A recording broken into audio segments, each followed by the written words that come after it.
We will study about histology of female reproductive system today. So first of all, we start with the ovary. So this is the ovary here, which is placed somewhere behind the uterus, and this is a fallopian tube. And as you know, ovary is a seat for oogenesis. That means process of formation of ovum. So every a month, the reproductive life of a female, one follicle will grow into a graphene follicle, and in which mature ovum will be formed. So these are the follicles here, which are developing in the cortex of the ovary. And the diagram where you can see the follicles here. So let's explain further. Moving on to the structure of the ovary. Outer aspect of the ovary, which has an epithelium that's called germinal epithelium. It's a misnomer because you know the ovaries, inside the ovary there is a oogenesis, and the oocyte is reaching here from the yolk sac. So there is nothing to do with the germinal epithelium. So it's a misnomer. Below the epithelium, this epithelium is cuboidal epithelium, simple cuboidal epithelium. Below that there is a connective tissue layer that is called tunica albuginea, which is similar to that of testis. In the testis, tunica albuginea is thicker, whereas here it is not that thick. Below that, this area is cortex, where you can see a lot of follicles here. Inside the medulla, the core of the medulla, core of the ovary, that's called an area medulla. Medulla is having connective tissue elements, blood vessels, nerves, lymphatics.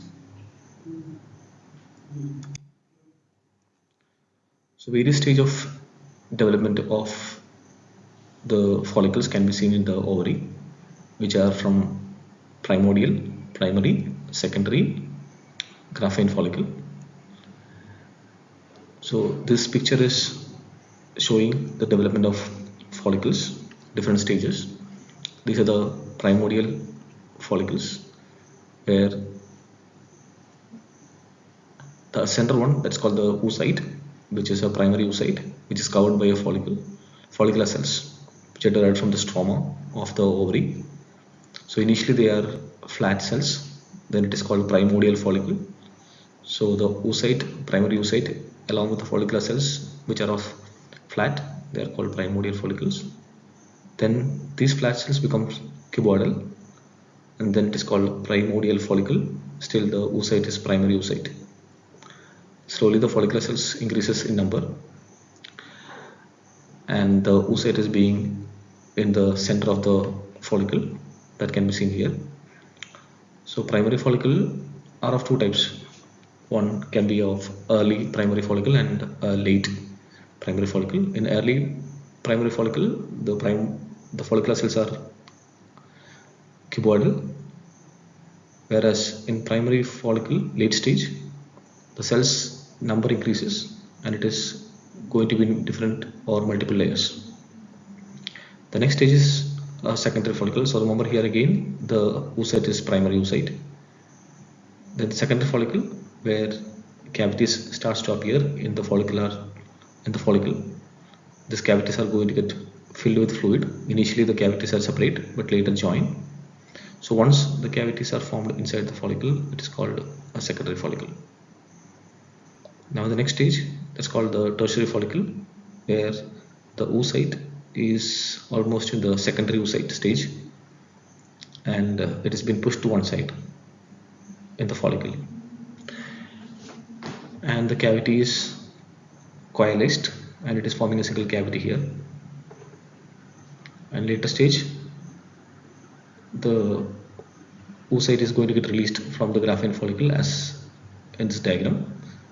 Then the follicle remains, and then the follicle can either go for a corpus luteum stage or corpus albicans stage. Corpus luteum if there is a pregnancy, where it can work as endocrine gland. Corpus albicans is nothing but the degenerated part of the follicle after the ovulation.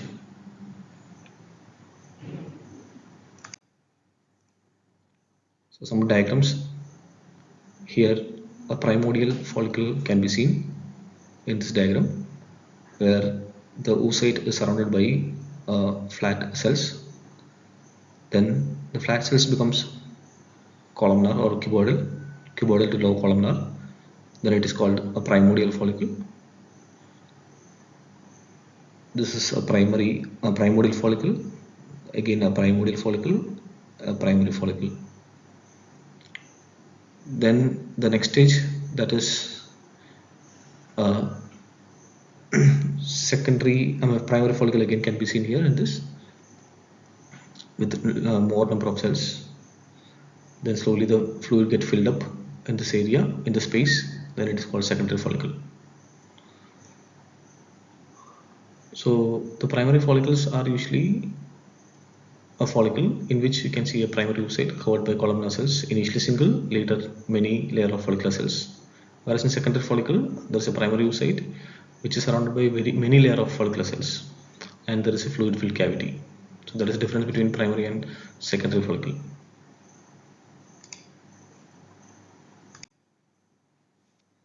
Then in this diagram, there is a graphene follicle where the cavity can be seen and the oocyte is pushed to one side, and oocyte is attached to the follicle by some cells here, that's called discus proligerus, and the follicular cells which are surrounding this oocyte, this area, that's called cumulus oophoricus. Later it becomes corona radiata, and just surrounding the oocyte where you may see a pink line here, that is the zona pellucida.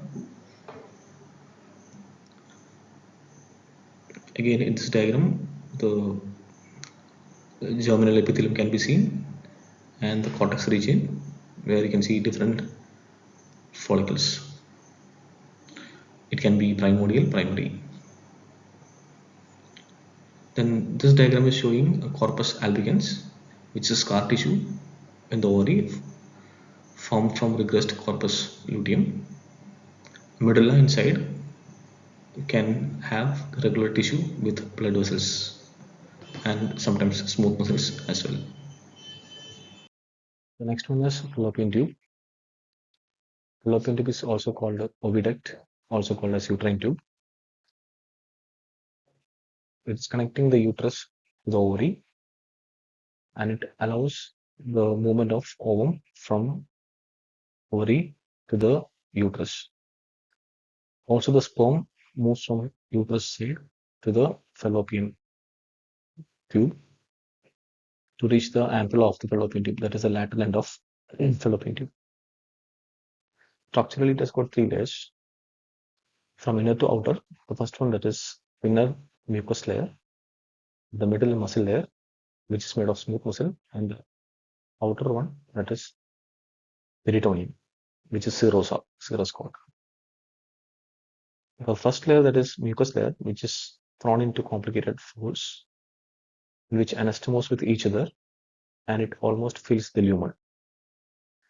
The epithelium is usually a simple columnar with ciliated cells, ciliated columnar cells.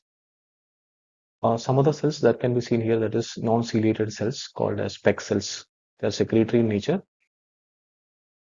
They are also called as intercalated cells. Sometimes they may act as a regenerative cell, stem cell. And subendothelial connective tissue, which is sparse, loose, and muscular. Muscle cord, the inner one, the inner muscle layer, that is circular layer, whereas the outer one, that is longitudinal layer, smooth muscle. And the serosa, which is peritoneum, which is lined with simple squamous epithelia. Now let's talk about histology of uterus. Uterus has got three layers from inner to outer.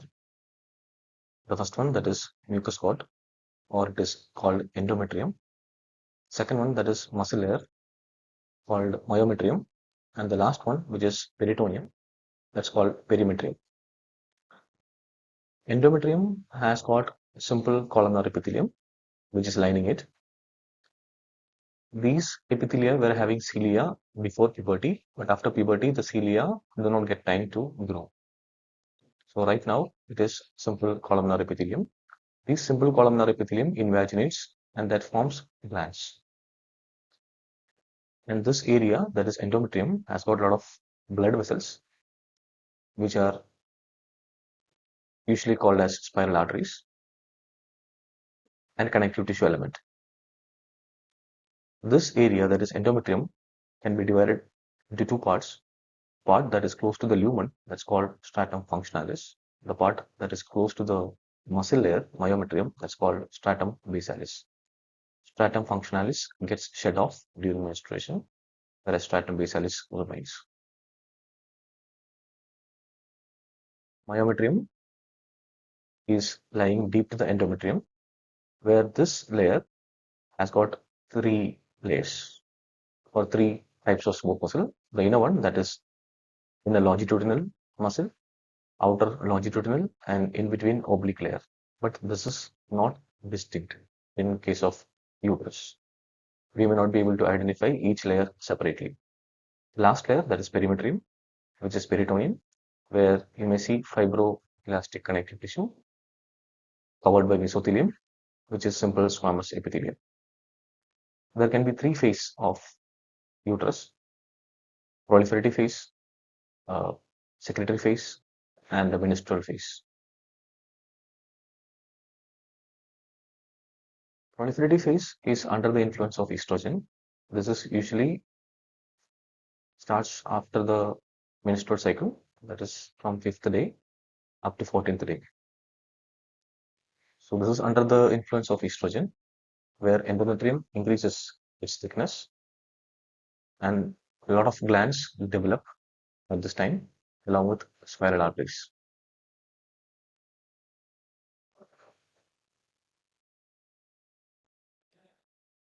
The next stage, that is secretory phase, this starts from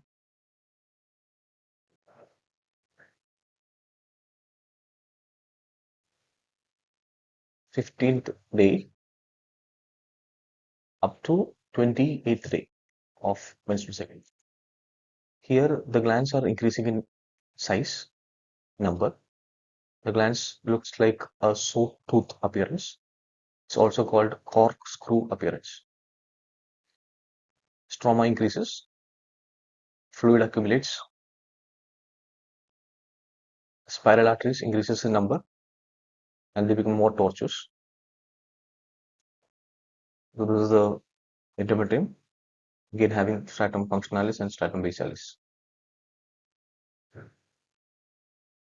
So remember, this is under the influence of progesterone, whereas proliferative phase is under the influence of estrogen. The next phase, that is menstrual phase. So in the menstrual phase, after the 20th day, if pregnancy occurs, if there is a fertilization, the uterus will be remaining in secretory phase under the influence of progesterone, which is secreted by corpus luteum. But if there is no fertilization, progesterone level decreases and the endometrium, especially the functional layer, that will shed off. So as this is a picture where the stratum functionalis is being shed off, but the basalis layer is remaining here with some glands. So in the next menstrual cycle, this glands will allow the help for the endometrium to regenerate, and the new epithelia will develop in the next proliferative phase under the influence of estrogen. So now let's see the histology of mammary gland. So the structure of mammary gland has fibrous tissue, a glandular element, and a fatty tissue. It can have two stages. One is inactive stage, where mammary gland is not producing milk. Other one is active stage, where it is active and there is a production of milk. So first let's see inactive stage. The inactive stage, you can see these are the lobules of the mammary gland, and in between the lobules there is a connective tissue which is very thick. So basically the mammary gland is divided into different lobes, almost 15 to 20 lobes, These lobes are further divided into lobules. So in this diagram, you're seeing lobules, which are separated by connective tissue element. And the glands here are tubuloalveolar glands. But in this case, the glands are not very well visible because these are not well developed. That is the reason. So it looks like a cord, and the duct is present inside the lobule. They are called intralobular duct. In between the lobule, it is called interlobular duct. In between the lobes, it is called interlobar duct. And this duct, it ultimately opens into the nipple. So when the ducts are formed, that is very near to the alveoli, these are lined by cuboidal epithelium. As they move towards the nipple, they become columnar epithelium. And they may change to pseudostratified columnar epithelium. When it opens onto the skin, they will be lined by stratified squamous epithelium. And as I mentioned before, this interlobular connective tissue is dense in inactive stage, and it contains the alveoli, but which are not well developed, and they are lined by low columnar or cuboidal epithelium. The alveoli are indistinct in this. This is the active stage of mammary gland, which is also called the lactating phase, where you may see the lobules. The lobules are filled with alveoli. The number of alveoli are increasing here. Also, the duct system is well developed. So the alveoli, they are lined by tubular epithelium, and the secretions are also seen inside. This is interlobular connective tissue, which is less in amount compared to the previous diagram. And the interlobular duct also can be seen here.